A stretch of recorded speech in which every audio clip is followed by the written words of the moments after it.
সুলতান মাহমুদ একটু একটু করে এগিয়ে আসছে, এমন তো অবস্থা এসে দেখছে একটা ছেলে বসে পড়ছে। কি পড়ছে? কোরআন শরীফ পড়ছে। বড় জোরে বলুন সুবহানাল্লাহ। সুলতান মাহমুদ গজনবী রহমতুল্লাহ আলাইহি তিনি সেই জায়গায় দাঁড়িয়ে আছেন, কোরআন পড়া শুনছেন, কোরআনের দিকে লক্ষ্য করে আছেন। কোরআন ব্রেক করেন না, কোরআন শুনেই যান, কোরআন শুনেই যান। শুনতে শুনতে বাচ্চা ছেলেটা যখন স্টপ করল, বাচ্চা ছেলেটাকে কোলে তুলে নিয়ে বলল আসসালামু আলাইকুম। বাচ্চা ছেলেটা বলল ওয়ালাইকুম আসসালাম। বাবু শোনা আমার, গভীর রাত্রিতে সারা পৃথিবী ঘুমালো, কাবুল ঘুমালো, আফগানিস্তান টোটাল ঘুমিয়ে আছে। পাখিরা তাদের কলতান বন্ধ করে দিয়ে তারা বাসায় ঘুমিয়ে আছে।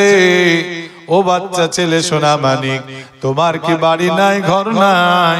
তোমার কি স্থান নাই? তোমার কি প্যালেস নাই? কিছুই নাই। আর তুমি এই জায়গায় গভীর রাত্রিতে বাড়ি ছাড়া আবার তুমি কোরআন শরীফ পড়তেছো। বাবু তোমার খবরটা কি, তুমি আমাকে বলো। বাচ্চা ছেলেটা চোখ দিয়ে গল গল করে পানি গড়িয়ে গেল। বাচ্চা ছেলেটা বলল আপনি কে গো? চিনতে পারি না আপনাকে। আমি একজন এতিম সন্তান, আমার আব্বা নাই, কিন্তু আমার জনম দুঃখিনী মা জননী। বড় আশা করেছি, আল্লাহর কাছে দোয়া করেছি, রব্বুল আলামিন মাবুদ, কাল কিয়ামতের ময়দানে যেই দিন তুমি আমাকে বলবা বান্দি কি এনেছো, সেই দিন যেন আমি আমার সন্তানটাকে তোমার দরবারে দিতে পারি। আমার সন্তানটাকে হাফিজে কোরআন হিসাবে তোমার কাছে যেন আমি অ্যাপ্লাই করতে পারি। এটা তুমি আমাকে ইচ্ছা পূরণ করে দাও। আমার মা জননী এই দোয়া করেছিলেন, তাই মা জননী আমাকে মাদ্রাসায় অ্যাডমিট করে দিয়েছেন। মাদ্রাসায় আমি পড়ছিলাম। মাদ্রাসার নির্দিষ্ট সময় লাইট বন্ধ হয়ে গিয়েছে, ছেলেরা তাদের লাইট বন্ধ করে দিয়েছে, কিন্তু আমার আব্বা নাই, মা আছে, মা টাকা দিতে পারে না, পয়সা দিতে পারে না, লাইট দিতে পারে না, তেল দিতে পারে না। আমার পার্সোনাল লাইট নাই, যে লাইট নিয়ে আমি কোরআন পড়বো। আমার কোরআন পড়া কমপ্লিট হয়নি। তাই আমি ভাবলাম মাদ্রাসার এরিয়া ছেড়ে দিই, মিউনিসিপ্যাল এরিয়ায় আমি চলে যাই। লাইট পথে জ্বলছে, সেই জায়গায় বসে আমি কোরআন শরীফ পড়বো, আল্লাহর কোরআনটাকে মধুরভাবে পড়বো, আমার পড়াটা কমপ্লিট করব। বাদশাহ কথাগুলো শুনছে আর চোখ দিয়ে গল গল করে পানি বেরিয়ে যাচ্ছে। আমি সুলতান মাহমুদ ভিজিটে গিয়েছিলাম, আমি সাক্ষাতে গিয়েছিলাম, আমার রাজধানীতে এটা পড়ে আছে, আমি বুঝতে পারিনি। আল্লাহ যদি আমাকে বলে মাহমুদ কোরআনের হাফিজে তুমি ইজ্জত দিতে পারোনি, আমি জবাব দিতে পারবো না, আমি উত্তর দিতে পারবো না। তাই বাচ্চা সোনা মানিক আর দেরি করো না। ওরে আমার সোনা মানিক, চলো আমার সঙ্গে আমার শাহী দরবারে চলো, রাজ দরবারে চলো, তোমার কোনো অসুবিধা হবে না। সম্রাটের কথা শুনে বাচ্চা ছেলেটা কোরআন শরীফ বুকে নিয়ে সম্রাট সুলতান মাহমুদ গজনবী রহমতুল্লাহ আলাইহির সঙ্গে তিনি শাহী দরবারে চলে গেল। যাওয়ার পরে সুলতান মাহমুদ ছেলেটাকে ঘর দিল, ঘর এবং সব কিছু বুঝিয়ে দিল। উজুখানা আছে, এই জায়গাতে বাথরুম আছে, সব কিছু আছে, তুমি কোরআন শরীফ পড়ো। সুলতান মাহমুদ রাষ্ট্রের দায়িত্ব আদায় করার পরে তিনি আবার তাহাজ্জুদ পড়তে কোনোদিন ভুলে যেতেন না। আমরা এমনই মানুষ যে আমাদের কপালে হয়তো তাহাজ্জুদ জুটা তো দূরের কথা, ফরজ সালাত, ফরজ নামাজগুলো আমরা ঠিক রকম ভাবে আদায় করতে পারি না। আল্লাহর কাছে আমরা দোয়া চাইবো, আল্লাহ যেন আমাদের তৌফিক দান করেন। বলুন আল্লাহুম্মা আমিন। এইদিকে বাচ্চাটাকে এই হাফিজে কোরআনকে একটা রুমে দিয়ে সুলতান মাহমুদ তিনি একাগ্রতার সঙ্গে খুলওয়াত নিলেন, নির্জন নিলেন, যে এবার আমাকে আল্লাহর সঙ্গে খাস ভাবে আল্লাহর সঙ্গে আবার আমাকে ইবাদতে নিয়োজিত হতে হবে। সুলতান মাহমুদ তিনি এবার উযু করলেন, উযু করে তাহাজ্জুদের নামাজের জন্য দাঁড়িয়ে গেলেন, তাহাজ্জুদ কমপ্লিট করলেন। এবার তাহাজ্জুদ কমপ্লিট করে তিনি গা গড়া দিলেন, ফজর আজান হয়ে গেল, ফজরের নামাজের জন্য তিনি এবার মসজিদের দিকে গেলেন, মসজিদে নামাজ আদায় করলেন। মসজিদে নামাজ আদায় করার পরে বাড়ি চলে আসলেন। বাপজিরা ভাইরা আমার, এই বাচ্চা ছেলেটাকে সব কিছু এবার জিজ্ঞাসা করলেন, বাবু আমার তোমার পুরো রিপোর্টিংটা আমাকে করে দাও। ব্যাক স্টেজ সুন্দর করে বলে দিল, আপনি সম্রাট আমি বুঝতে পারিনি, এই সম্রাট যদি দুনিয়ায় থাকে সমাজ স্মরণের হয়ে যাবে। ওগো আমার সম্রাট গো, আমার মা জননী বড় আশা করেছে হাফিজে কোরআন হব, তাই আমি চেষ্টা করছি যে আমি হাফিজে কোরআন তাড়াতাড়ি হব। আমি আমার হ্যারিকেন নেই, তেল নেই, যার কারণে আমি ওই ফুটপাতে আমি পড়ছিলাম। সম্রাট বলে দিলেন, বাবু আজ থেকে তোমার ফুটপাতে পড়তে হবে না, তোমার জন্য আমি তেলের ব্যবস্থা করে দেব, তোমার জন্য আমি হ্যারিকেনের ব্যবস্থা করে দেব, খাওয়া এবং পানির যত যাবতীয় যা লাগে খরচ লাগে আমার শাহী দরবার থেকে আমার কাছ থেকে হবে, তোমার কোনো অসুবিধা হবে না। একজন সেনাকে তিনি ডাকলেন, সেনাকে ডেকে বললেন, নাও তুমি সব রেডি করে দাও। বাচ্চা ছেলেটা বলে, আপনি আমাকে ছেড়ে দেন, সকাল হয়ে গেল, আমাকে হুজুরের কাছে যেতে হবে, হাফেজ সাহেবের কাছে সবক দিতে হবে, আমাকে আমুক্তা শোনাতে হবে। হুজুরের কাছে যদি না যায় আমার পাঠদান ঠিক হবে না, সুতরাং আপনি আমাকে ছেড়ে দেন। সম্রাট বললেন, তুমি তো অপেক্ষা করো, রেডি করে দিচ্ছি।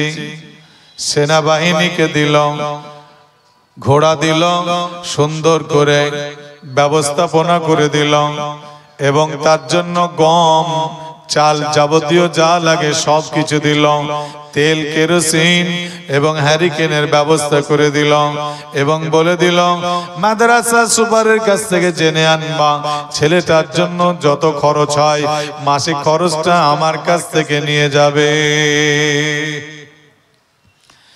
বাচ্চা ছেলেটাকে যখন বিদায় করে, এমতো অবস্থায় সুলতান মাহমুদ তার চোখে পানি চলে আসলো, চোখ দিয়ে গল গল করে পানি বেরিয়ে গেল, কাঁদতে লেগেছে।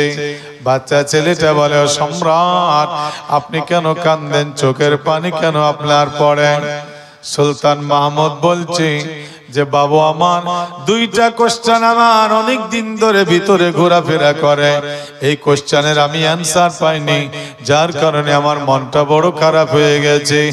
বাচ্চা ছেলেটা বলে, আমি মনে করছি আমার বিদায়ে নাকি আপনি কান্দেন।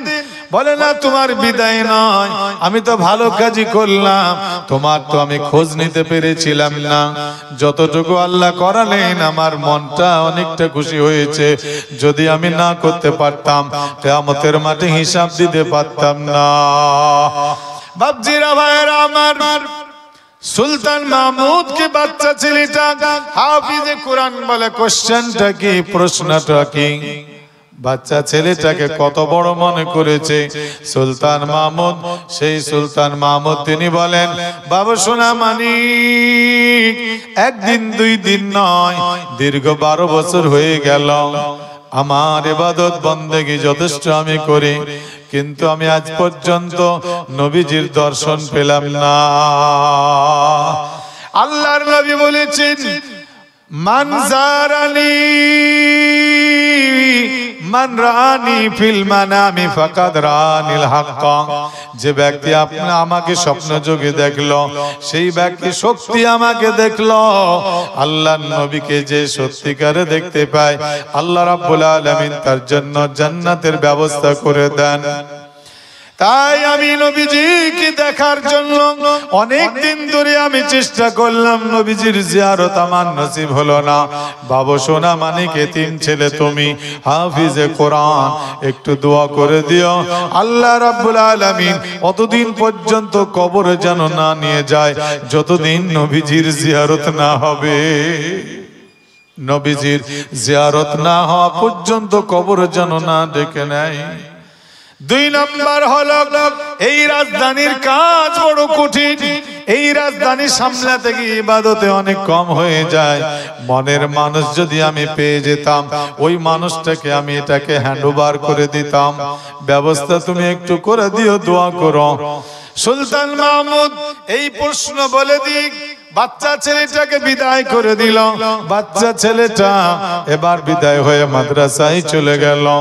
মাদ্রাসায় চলে গিয়েছে, সেনাবাহিনী যারা ছিল তারা বুঝিয়ে দিল, বলে দিল। সুপারকে বলল, সুপার সাহেব যা খরচ হবে এই খরচ সুলতান মাহমুদ গজনবীর দরবার থেকে আসবে, এই ছেলের মাকে লাগবে না, এর পরিবার থেকে দিতে হবে না, আমরাই দিয়ে যাব, কোনো অসুবিধা হবে না। বাবজিরা ভাইয়েরা আমার, কোরআনের ইজ্জত করলে কি হয়? কোরআনকে, আল্লাহর নিদর্শনকে যদি সম্মান করা যায়, আল্লাহ রাব্বুল আলামিন তাদের মর্যাদা বাড়িয়ে দিবেন, তাদের সম্মান বাড়িয়ে দিবেন, তাদের ইজ্জতটাকে বাড়িয়ে দিবেন। এই বাচ্চা ছেলে কোরআন শরীফ হাফেজকে শুনিয়েছে। আবার রাত্রি হয়েছে, হ্যারিকেন পেয়েছে, তেল পেয়েছে, হ্যারিকেন জ্বালিয়ে পড়তে আরম্ভ করে দিয়েছে। রাত্রি বেলায় পড়ে, কোনো আর বাধা নাই, স্বাধীনভাবে পড়ে। বাচ্চা ছেলেটা সুন্দর করে পড়ে। বাপজিরা ভাইরা আমার, ঘুম যখন আসে, ঘুম ঘুম লাগে, নিজেকে বলে, ও বাবু সোনা, আজকে যদি ঘুমাও কবরে কেমন করে ঘুমাতে পাবা? বাপজিরা আমার, এতটুকু বাচ্চা ছেলের ফিলিংসটা কেমন হয়? আজকে যদি ঘুমাও কবরে ঘুমাতে পাবা না। আজকে যদি জেগে জেগে আল্লাহকে ডাকা যায়, আল্লাহ কবরে শুই ঘুমাতে দিবেন, আল্লাহ কবরে শুতে দিবেন। সুতরাং আজকে জেগে নি, কবরে সেই দিন আরাম করে আমরা ঘুমাবো। এই ছেলেটা জান ভরে মন খুলে কোরআন শরীফ তেলাওয়াত করতেন। তো কোরআন শরীফ তেলাওয়াত সেই দিনও করছে। রাত্রি বেলায় তাহাজ্জুদের নামাজ আদায় করেছে। তাহাজ্জুদের নামাজ আদায় করে আল্লাহর কাছে 2 হাত তুলেছে। 2 হাত তুলে আল্লাহর কাছে বিনয় হয়ে দোয়া করছে, রব্বুল আলামিন, আয় আল্লাহ মাবুদ, আমি তোমার কাছে দোয়া তুলে এতিম সন্তান হাত তুলেছি, তুমি আমার দোয়াকে কবুল করে নাও। আয় আল্লাহ, রাজ সম্রাট যিনি সুলতান মাহমুদ গজনবী, তিনি আমার কাছে দোয়া চেয়েছেন। তিনি বলেছেন দীর্ঘদিন ধরে নবীজিকে দেখার জন্য আমল চালায়, অনেক ইবাদত করে, নবীজির দেখা হয় না।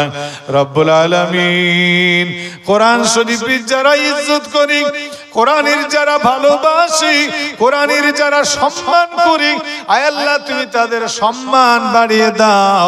আয় আল্লাহ, আমি এতিম সন্তান, আমার এই কোরআন পড়ার হ্যারিকেন ছিল না, আমার লাইট ছিল না, তেল ছিল না, আমার এই সম্রাট ব্যবস্থা করে দিয়েছে, আমার তেলের ব্যবস্থা করেছে। সুতরাং আল্লাহ, তুমি আমার এই খেদমতটাকে আয় আল্লাহ সুলতানের কবুল করে নি, নবীজির দিদার তুমি নসিব করে দাও। বাপজিরা ভাইয়েরা আমার, এইভাবে করুন ভাবে দোয়া করি, রব্বুল আলামিন আমার চোখের পানি মুছিয়েছে। আমার মা জননী কত দোয়া করেছে, সেই দোয়া কবুলের জন্য একটা মাধ্যম হয়ে গিয়েছে। রব্বুল আলামিন এতিমের যে চোখের পানি মুছিয়ে দেয়, আয় আল্লাহ তার তুমি মনের আশাকে তুমি কবুল করে নাও, তুমি তার মনের আশাকে তুমি মিটিয়ে দাও। বাপজিরা ভাইয়েরা আমার, বাচ্চা ছেলেটা দোয়া করে, সুলতান মাহমুদ গজনবী রহমাতুল্লাহ আলাইহি ওই রাত্রি বেলাতে নবীজিকে স্বপ্ন যুগে দর্শন পেয়েছেন। বলুন আলহামদুলিল্লাহ। সুলতান মাহমুদ গা গড়া দিয়ে দিয়েছে। বিশ্বনবী মুহাম্মদুর রাসূলুল্লাহ সাল্লাল্লাহু আলাইহি ওয়াসাল্লাম স্বপ্ন যুগে তিনি দর্শন দিয়েছেন। সুলতান মাহমুদ তিনি দাঁড়িয়ে তিনি সম্মান নবীজিকে সালাম দিলেন। সালাম বিনিময় হয়ে গেল। নবীজিকে বললেন, হুজুর দীর্ঘদিন হয়ে গেল, আজ পর্যন্ত দর্শন পেলাম না, আজকে দর্শন পেলাম, এতদিন আপনি দেননি, কেন দেননি? আল্লাহর নবী সাল্লাল্লাহু আলাইহি সাল্লাম বললেন, ও মাহমুদ, তুমি এমন কাজ করেছো আল্লাহর আরশ পর্যন্ত খুশি হয়ে গেছে। আল্লাহ রাব্বুল আলামিন খুশি হয়েছেন। হাফিজে কোরআনের তুমি জায়গা করে দিয়েছো, এতিম সন্তানের চোখের পানি তুমি মুছিয়ে দিয়েছো। আল্লাহ রাব্বুল আলামিন বড় খুশি হয়ে গিয়েছেন, মেসেজ করেছেন। তাই আমি দর্শন দিতে এসেছি। বাপজিরা ভাইয়েরা আমার, নবীজির সঙ্গে দেখা হয়ে গেল। আলহামদুলিল্লাহ, আমরা দোয়া চাই আল্লাহর কাছে, আমরা আমল করব। রব্বুল আলামিন তুমি আমাদের নবীজিকে দেখার তুমি তৌফিক দিও।